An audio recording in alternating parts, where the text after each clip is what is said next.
तो नमस्कार दोस्तों, आज मैं बात करने वाला हूँ कि जो लोग एक्टिंग में स्ट्रगल करने तो आगे हैं, लेकिन सर्वाइवल के लिए कोई जॉब कर रहा है, कोई कुछ काम कर रहा है।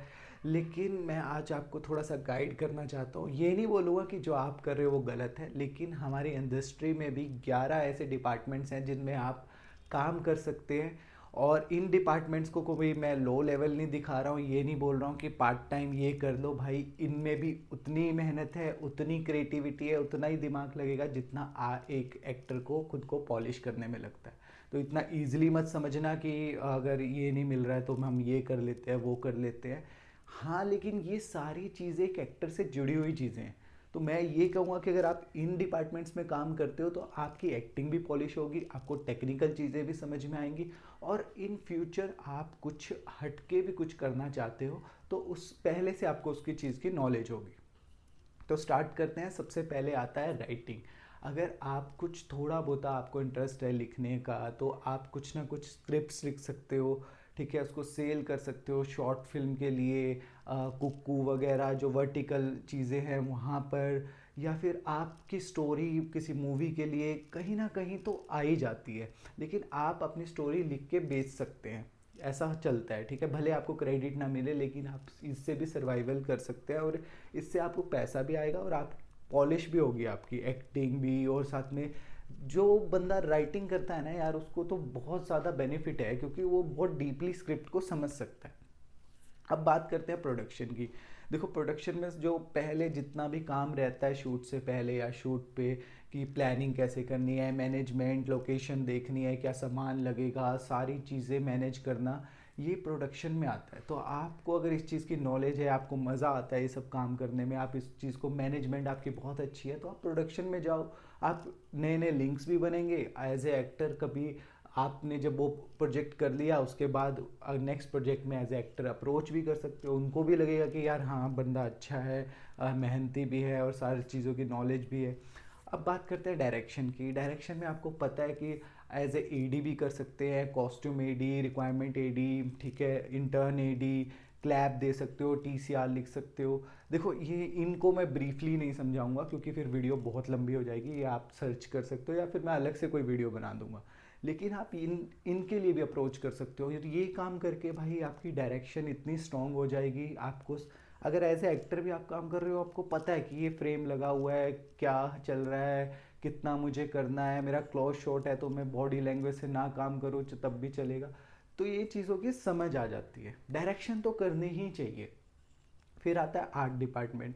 कईयों का ना आर्ट में बहुत ज़्यादा मन होता है कि मैं घर पे भी चीज़ें करते रहते हैं ना, हम बचपन में कुछ काट लिया, कुछ बना दिया, घर पे डेकोरेट कर दिया।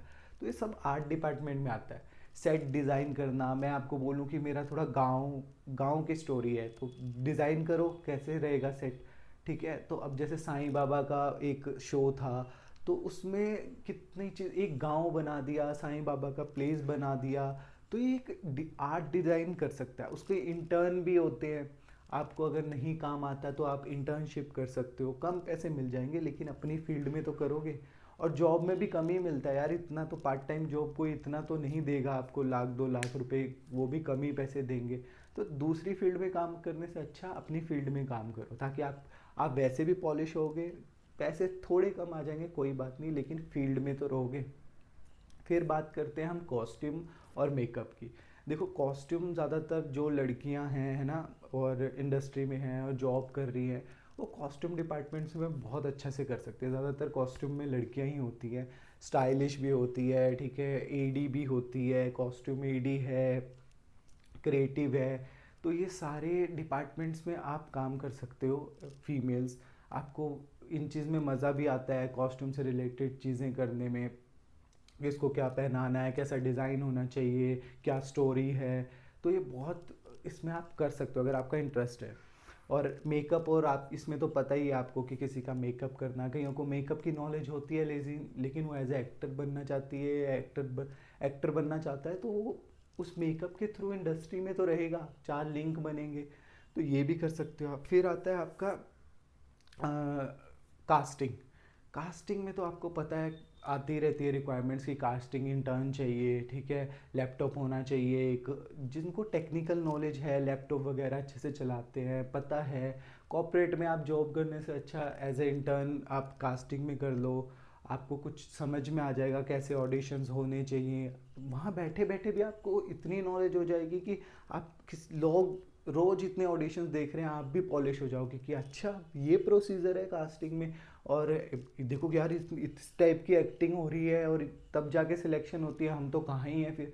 तो ये चीज़ें समझ में आती हैं जब आप टेक्निकल में भी काम करो। किसी जगह कॉर्पोरेट जॉब कर रहे हो, एक तो वैसे ही कनेक्शन टूट जाएगा इंडस्ट्री से, और धीरे धीरे इंटरेस्ट भी खत्म हो जाएगा। और एक टाइम ऐसा आएगा कि आप खुद बोलोगे कि यार भाई अब नहीं एक्टिंग में, अब यहीं ठीक हूँ मैं।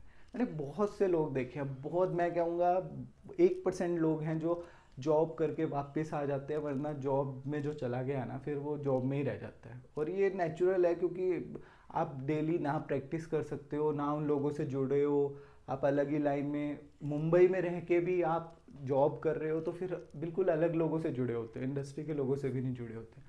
फिर आता है डबिंग। देखो डबिंग भी बहुत इंपॉर्टेंट है। ठीक है, आप कहीं डबिंग करने जा रहे हो, क्राउड डबिंग भी होती है। जैसे आप देखो राजा महाराजों की मूवी में बहुत घोड़े दौड़ के आ रहे हैं, सेनाएं आ रही हैं, तो उनकी जो डबिंग है, बहुत सारे लोग चिल्ला रहे हैं स्टेडियम में या नारेबाजी में, तो वहाँ से शुरुआत कर सकते हो क्राउड डबिंग। फिर पर्टिकुलर आपको 2-3 करेक्टर्स मिल जाएं, फिर धीरे धीरे डबिंग के भी बहुत लेवल है, और इसमें भी आप बहुत पॉलिश होगे, क्योंकि आपको रीडिंग भी करनी पड़ेगी, लाइन कितनी बोलनी है, इमोशन में बोलनी है, तो इससे आपकी एक्टिंग भी बहुत बदलाव आएगा, आपकी एक्टिंग में इम्प्रूव तो होगी ही होगी। इस डिपार्टमेंट में भी जा सकते हो। फिर आता है साउंड। कई लोगों को होता है ना म्यूज़िक क्रिएट करना, म्यूज़िक गाना, चीज़ें करना, लेकिन एज ए एक्टर उनको काम करना है। तो भाई अगर आपको थोड़ी बहुत भी म्यूज़िक से रिलेटेड, साउंड से रिलेटेड नॉलेज है, तो आप साउंड डिपार्टमेंट में भी जा सकते हो, म्यूज़िक कंपोज कर सकते हो। ठीक है, बूम माइक पकड़ सकते हो। भाई काम को छोटा मोटा मत समझो, आप इंडस्ट्री में हो, बड़ी बात है कि आप सेट पे ही हो। ठीक है, आप 4 लोगों के बीच में एक्टिंग आपकी है, एक्टिंग अच्छी, आपने अपने पे काम किया हुआ है, 4 लोगों में अपने आप पता चल जाएगा, क्योंकि मौका तो मिलेगा। आप चाहे कोई भी काम कर रहे हो, आप बूम माइक पकड़ाओ, क्लैप दे रहे हो, कुछ भी कर रहे हो, आप अगर बताओगे सर मैं भी एज ए एक्टर काम करना चाहता हूँ, मैंने यहाँ से थिएटर सीखा है, मैंने खुद को ऐसे पॉलिश किया, एक चांस तो मिलेगा कभी ना कभी।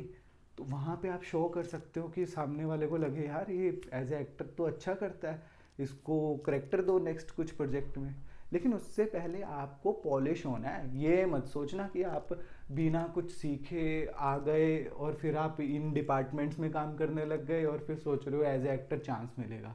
भाई नहीं, इस पहले आप एक्टिंग में अपना थिएटर करके प्रॉपर चीज़ें अपने आप को हल पॉलिश करके देखो। पॉलिश की तो कोई वो नहीं होती कि आप एक प्रॉपर एक्टर बन गए, आपने थिएटर कर लिया या वर्कशॉप लगा ली तो अब आप अब कुछ नहीं करना है। एक्टर तो सीखता ही रहता है सारी ज़िंदगी। लेकिन हाँ, ये आपके बेसिक्स क्लियर हैं, आपको समझ है, तो आप फिर किसी डिपार्टमेंट में काम करते हो तो आप किसी को अप्रोच कर सकते हो। ऐसे मत प्लीज़ करना। बहुत लोग होते हैं कि आए मुंबई बिना कुछ सीखे, फिर किसी डिपार्टमेंट में काम करने लग गए, फिर बोल रहे हैं कि भाई हमें एज एक्टर काम करना है, कुछ है मेरे लिए, और फिर नहीं मिलेंगी चीज़ें। पहले एज ए एक्टर तो पॉलिश आपको करना पड़ेगा। हाँ, ये है कि सर्वाइवल के लिए मैं बता रहा हूँ कि इन डिपार्टमेंट्स में जा सकते हैं। फिर आता है आपका कैमरा। कैमरा में आपको अगर कैमरे की नॉलेज है ना, आपने कहीं ना कहीं कैमरे से रिलेटेड काम किया है, तो आप कैमरे डिपार्टमेंट में जा सकते हो।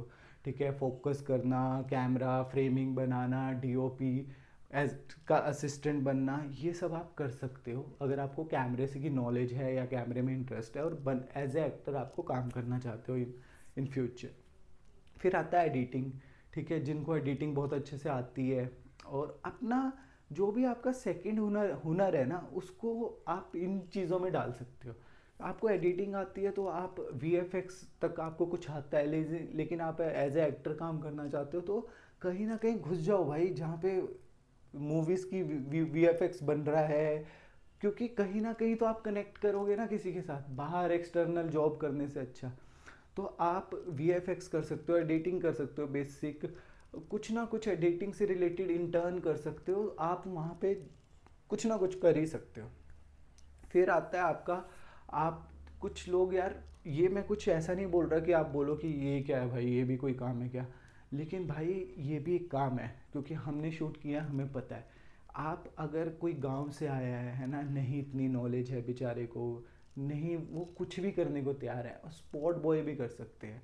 तो भाई अगर आप स्पॉट बॉय कर रहे हो, कितने लोग मैंने देखे हैं सेट पे स्पॉट बॉय की नौकरी इतने खुले दिल से करते हैं ना यार, इतना खुश होके कि कुछ अलग ही गेटअप पहना होगा, हर दिन कुछ सेट पे कुछ अलग बन के आ रहे हैं, और किसी को किस तरीके से डायलॉग बाजी करके पानी पूछ रहे हैं, किसी को कुछ। भाई इससे भी आप में 10 चीज़ें अंदर आती हैं, और जिसको दिख गया ना कि यार ये कितना मस्त एक्टर है, कितने अच्छा सेट पे सबको हंसा के रखता है, क्या कुछ करता है, डायरेक्टर की नज़रों में आप हो, तो कहीं ना कहीं वो आपको करेक्टर दिला देगा, कहेगा कि यार बड़ा अच्छा है, क्योंकि उस डायरेक्टर के दिमाग में तो है ही है ना, पूरी मूवी है, करेक्टर है, स्क्रिप्ट है। तो कहीं ना कहीं ऐसे कनेक्ट हो जाता है बंदा कि यार बड़ा अच्छा है। और मैंने देखा है, मैंने स्पॉट बॉय से डायलॉग्स बुलवाते देखा है कि कुछ ना कुछ छोटा मोटा करेक्टर्स है बड़ा अच्छा कर लेते हैं, क्योंकि ये लोग ना बहुत एक्टिव होते हैं, चंचल से होते हैं। और स्पोर्ट बॉय होएगा या किसी एक्टर का पर्सनल स्पोर्ट बॉय होता है, बहुत एक्टरों के पर्सनल स्पोर्ट बॉय होते हैं कि पर्टिकुलर कि उनके साथ ही रहेंगे, उनके साथ जाएंगे। तो आप अगर पॉलिश हो और आपको नहीं कुछ समझ में आ रहा किसी एक्टर के, आप अगर मौका मिल रहा है आपको पर्सनल असिस्टेंट का, बन जाओ।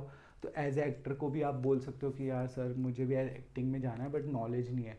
तो एक्टर ने जितने साल स्ट्रगल करी है ना भाई, वो आपके लिए उतना ही कम पीरियड हो जाए। उसने 10 साल स्ट्रगल करी है, तो आपको ये 6 महीनों में गाइड कर देगा वो कि भाई ऐसे ऐसे चल, जो उसने गलतियां की है वो आप ना करो। तो ऐसे आप भी अपनी इंडस्ट्री में रह के ना इंडस्ट्री के काम करो, और भाई कुछ ना कुछ एक्सटर्नल चीज़ें तो सीखो ही सीखो। ये मत सोचो एज ए एक्टर ही काम करना है। आज के टाइम में एज ए एक्टर कोई काम नहीं कर रहा। कोई प्रोड्यूसर बन के बैठा है, किसी ने अपना प्रोडक्शन हाउस खोल लिया, किसी ने कैमरा लेके रेंट पे देता है कोई बड़ा एक्टर। तो ये मत समझना कि भाई एज ए एक्टर ही घर चल पाएगा, ऐसा नहीं होता। आपको सारी चीज़ें आनी चाहिए। कितने अच्छे अच्छे एक्टर्स हैं जो डबिंग भी करते हैं, तो साउथ मूवीज़ जो कोई आती है ना, तो ऐसा मत सोचना कि सिर्फ एक्टर से ही काम, एज एक्टर ही काम चलेगा। इन सारे डिपार्टमेंट्स में आपको इंटरेस्ट लेना पड़ेगा। हर बंदे के अंदर, एक आर्टिस्ट के अंदर क्वालिटी होती ही होती है कि हाँ मुझे ये चीज़ ज़्यादा, डायरेक्शन ज़्यादा पसंद है, कॉस्ट्यूम या आर्ट। तो भाई जिसमें थोड़ा सा भी इंटरेस्ट है ना, तो उस डिपार्टमेंट में घुस जाओ। उसमें तो आप इंटरेस्ट काम करोगे कि आपको मज़ा आ रहा है। और एज ए एक्टर भी आप अपने पे थोड़ा थोड़ा काम करते रहो, दिन में आपको कुछ भी मिल रहा है लेकिन आपको इन्वायरमेंट मिल रहा है ना, वो बहुत बड़ी बात है। कि आप बड़े सेट पे चाहे कोई भी डिपार्टमेंट में हो, लेकिन आप इन्वायरमेंट में हो, चार एक्टिंग के लोगों के में ही जुड़े हुए हो, आप देख पा रहे हो कि वो बंदा आया है बड़ा स्टार कैसे एक्टिंग कर रहा है। लेकिन अगर आप जॉब करोगे तो भाई बहुत टाइम लग जाएगा फिर पीछे आर के दोबारा एक्टिंग करने में। मैंने बहुत लोग देखे जॉब कर रहे हैं कि कॉर्पोरेट में जॉब कर रहे हैं, शेफ़ जॉब कर रहे हैं, स्विगी जोमेटो कर रहे हैं, लेकिन भाई मैंने देखा है कि कमाते यही है 10-20 हज़ार रुपये, और फिर स्ट्रगल इतनी है और डिस्कनेक्ट हो जाते हैं वो अपनी एक्टिंग से। मुंबई में रह के भी वो, उनको पता नहीं चल रहा था ऑडिशन क्या चल रहा है, क्या काम करना है खुद पे। ऑडिशन आया भी तो भी नहीं बना पाते, क्योंकि अपने काम में कैसे ऑडिशन बनाएगा बंदा। तो इसलिए इन डिपार्टमेंट्स में आप काम करो और खुद को पॉलिश भी करते रहो, इंडस्ट्री से जुड़े रहो भाई। लेकिन क्रिएटिव ज़रूर बनो, कि मतलब आपको क्रिएटिविटी होनी चाहिए एक आर्टिस्ट के अंदर। आपको मेहनती होने चाहिए, आपको कुछ ना कुछ नया सीखने की लगन लगी रहनी चाहिए। ऐसे मत आओ प्लीज़, भीड़ मत करो कि कुछ नहीं आता ना सीखना चाहते हो आप, बस काम दे दे कोई, बस काम दे दे कोई। ऐसे नहीं चलेगा। आप क्रिएटिव हो, आप एक सच में आर्टिस्ट हो, तो इन सारे डिपार्टमेंट्स में आपको मज़ा आएगा काम करके, अगर मिल गया काम तो। और अब बोलेंगे कि काम कैसे मिलेगा, भाई थोड़ा अपने भी हाथ पैर हिलाओ, अपना दिमाग भी लड़ाओ, लोगों को देखो कौन इन डिपार्टमेंट्स में कौन काम कर रहा है, उनसे मिलो, रिक्वेस्ट करो, नंबर्स लेके रिज्यूम बनवाओ। देखो जैसे हर किसी का रिज्यूम रहता ही रहता है, ठीक है। डायरेक्शन में अगर एज ए ईडी अप्लाई कर रहे हो, उसका रिज्यूम बना के रखो। ऐसे ही हवा में ना करो कि है कुछ तो मैं कर लूँगा, मैं कर लूँगा। देखो टेक्निकली कैसे काम होता है। मुंबई में टेक्निकली चीज़ें होती है, ऐसे हवा में नहीं होती कि मुझे रख लो। वो भी बंदा मांगेगा किसके थ्रू आया है, रिज्यूम दिखा दे, कुछ किया हो पहले, आपने थिएटर में डायरेक्शन की है, थिएटर में कॉस्ट्यूम किया है, तो उसका एक्सपीरियंस आप इसमें भी बता सकते हो। आपको डायरेक्शन, आपने थिएटर में डायरेक्ट किया है, कैसे किसकी एंट्री होगी, क्या होगा, तो थोड़ा बहुत तो डायरेक्शन की नॉलेज होगी ना, तो आप यहाँ भी अप्लाई कर सकते हो चीज़। तो अभी के लिए इतना ही, और इन डिपार्टमेंट्स में आप ज़रूर अप्लाई करो। जॉब अगर नहीं करना चाहते हो, अगर किसी की बहुत ज़्यादा मजबूरी है कि हाँ नहीं मुझे कम से कम मेरे घर लाख रुपए तो भेजना है, तो कोई इतनी अर्निंग तो नहीं होगी यहाँ से अगर आप इंटर्न वगैरह या फ्रेशर इन डिपार्टमेंट्स में आते हो। लाख लाख तो नहीं कमा पाओगे, लेकिन हाँ खर्चा पानी अच्छा चल जाएगा, इंडस्ट्री से जुड़े रहोगे, खाना पीना तो अंदर मिलता ही है। ठीक है। और एक और बता सकता हूँ मैं कि अगर आपको कुछ नहीं आता, आप कहीं, कोई बंदा ऐसा भी होता है, हर किसी को वो मत समझो कि बड़ा अच्छे घर से ही आया है या मैं नहीं करूँगा ऐसे वैसे काम, सबकी मजबूरी भी यहाँ होती है।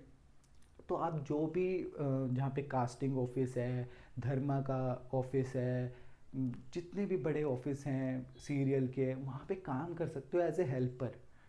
आप अप्रोच करो, जाके पूछो कि सर कोई हेल्पर का कुछ काम है, कुछ भी है तो मैं करने के लिए तैयार। करते हैं, ये मत जज करना कि ये कैसा काम है, भाई करते हैं, मैंने देखे हैं, बहुत गांव से भी बेचारे लोग आए होते हैं जो कुछ भी करने के लिए तैयार हैं। वो किसी शॉप पे हेल्पर लगे हुए हैं लेकिन बनना एक्टर चाहते हैं, तो हेल्पर, अगर आप किसी शॉप पे लगे हुए तो आप अपनी इंडस्ट्री में कहीं हेल्पर लग जाओ। मुकेश चावड़ा सर के यहाँ पूछ लो, कोई काम रहेगा भाई, वहाँ पे सिक्योरिटी गार्ड है, वहाँ पे कोई अंदर चाय बनाने वाला है, कोई कुछ कर रहा है, कोई सफाई करने आया है, तो ये लोग जुड़े तो होंगे, है ना, वो भी बात तो कर सकते हैं ना कि सर मेरे लिए कुछ होगा तो बताओ, मैं भी एज एक्टर हूँ, मैं थिएटर सीखा हुआ है। लोग पृथ्वी थिएटर के कैफ़े में काम करते हैं कि कहीं ना कहीं किसी कोई कनेक्शन बन जाए। तो ऐसे आप थोड़ा सा ये चीज़ तिड़गम भी लगा के भी थोड़ा सा आने की कोशिश कर सकते हैं। और बस इतना ही बोलना चाहूँगा। Thank you so much video देखने के लिए।